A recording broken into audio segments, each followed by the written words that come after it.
Hello viewers, আসসালামু আলাইকুম।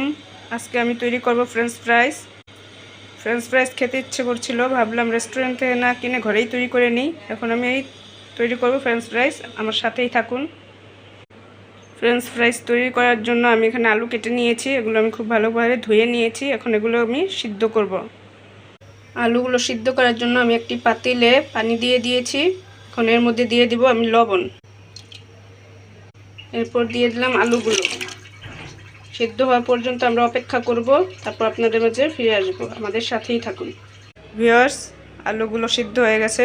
এর মধ্যে আমি কিছু গুঁড়ো মশলা দিয়ে দিলাম 1 চামচ হলুদের গুঁড়া আর 1 চামচ মরিচের গুঁড়ো।